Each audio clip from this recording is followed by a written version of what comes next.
Assalamualaikum warahmatullahi wabarakatuh. Saya Kukun Juangsi, guru geografi di SMA 10 Garut. Materi kali ini yang akan kita bahas adalah pola keruangan desa dan kota. Kita awali dengan mempelajari tentang pola keruangan desa terlebih dahulu.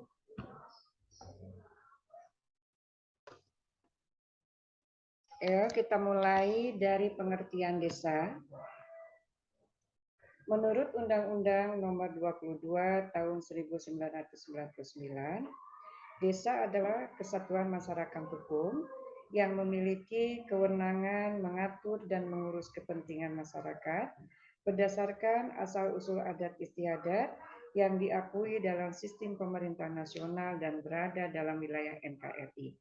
Sementara itu, pengertian desa menurut Profesor Dr. Erwin Tarto, desa adalah satu kesatuan geografis yang ditimbulkan oleh unsur fisiografis, ekonomi, politik, dan kultur yang terdapat di daerah yang bersangkutan dalam hubungannya dan timbal balik dengan daerah lainnya.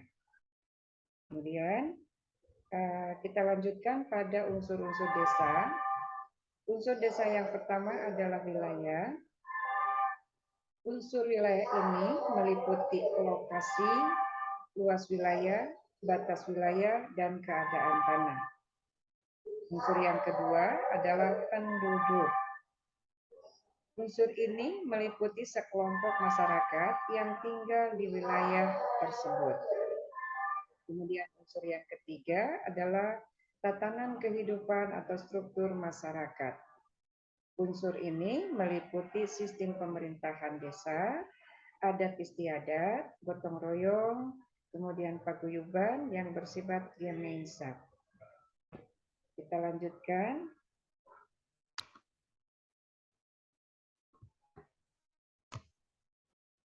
Potensi desa. Potensi desa adalah segala sumber daya alam dan sumber daya manusia yang terdapat di desa tersebut. Potensi fisik. Potensi fisik ini meliputi iklim, keadaan air, keadaan tanah atau tingkat kesuburan tanah, serta flora dan fauna. Kemudian potensi yang kedua adalah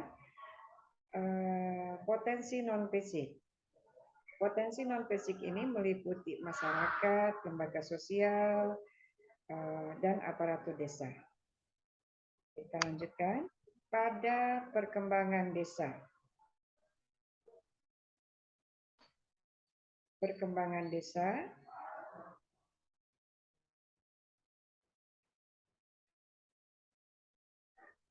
desa menurut tingkat perkembangannya. Yang pertama adalah ada desa tradisional. Desa ini lokasinya berada di daerah pedalaman atau daerah terpencil.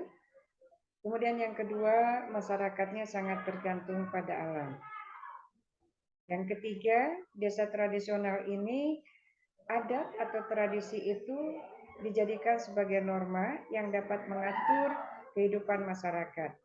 Karena adat dan tradisi pada desa tradisional itu sangat atau masih kuat sekali. Kemudian kita lanjut, tahapan desa itu desa swadaya. Desa swadaya ini setingkat lebih maju dari desa tradisional, di mana masyarakatnya itu tergantung pada kemampuan pemimpin. Kemudian yang kedua, sudah mulai adanya pengolahan terhadap alam, tetapi belum maksimal. Kemudian yang ketiga, kedudukan masyarakatnya berdasarkan hak dan kepemilikan tanah, serta berdasarkan keturunan. Kemudian kita lanjut, ada desa swakarya. Desa swakarya ini setingkat lebih maju dari desa swadaya, atau 2 tingkat lebih maju dari desa tradisional, di mana masyarakatnya itu tidak tergantung pada pemimpin lagi, kemudian jasa dan karya seseorang mulai dihargai. Kalau jasa dan karya seseorang mulai dihargai, artinya benih-benih demokrasi mulai ada atau dipergunakan dalam kehidupan masyarakat. Kemudian kita lanjut, ada desa swadaya. Desa swadaya ini setingkat lebih maju dari desa swakarya. Pada desa ini, desanya sudah mulai berkembang sekali, di mana mata pencahariannya sangat bervariasi, kemudian demokrasi dipakai di dalam kehidupan bermasyarakat, dan sudah adanya mekanisasi pertanian. Kita lanjut pada materi, pada pembahasan mengenai desa berdasarkan mata pencariannya. Yang pertama adalah desa agraris. Desa agraris itu masyarakatnya mayoritas bermata pencarian di sektor pertanian. Boleh juga pertanian di sini dapat diartikan ada pesawahan, ada kebun. Ya. Kemudian yang kedua, desa berdasarkan mata pencariannya itu ada desa nelayan. Pada desa nelayan, sebagian besar masyarakatnya itu bermata pencarian sebagai nelayan. Kemudian yang ketiga itu adalah desa industri. Pada desa industri, masyarakatnya sebagian besar bekerja di bidang industri. Tentu di sini industrinya bukan industri yang lebih ke atas, artinya dari menengah ke bawah. Kebanyakan adalah industri-industri rumah tangga.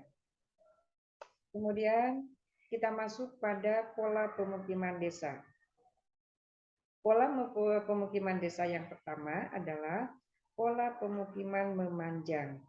Pada pola pemukiman ini, rumah-rumah di pedesaan itu berada di kiri kanan jalan atau di kiri kanan sungai. Kemudian pola pemukiman terpusat. Pola pemukiman terpusat ini rumah-rumah penduduknya itu menjadi atau terbagi menjadi kelompok-kelompok terkecil atau unit-unit kecil. Mereka berada di sekitar pusat. Misalnya ada yang berada di daerah di sekitar pusat pasar, misalnya di daerah-daerah pusat ada alun-alun, tempat-tempat ibadah, mereka berada di sekitar situ. Atau tempat pemukimannya itu berada di sekitar situ.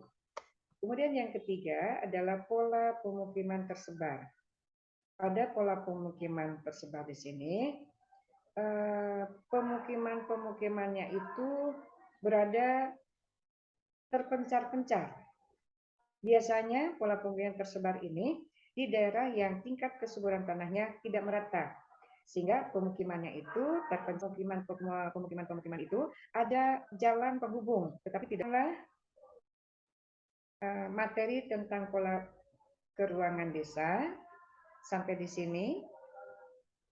Insya Allah nanti kita ketemu lagi untuk melanjutkan bahasan tentang pola pemukiman kota. Wassalamualaikum warahmatullahi wabarakatuh.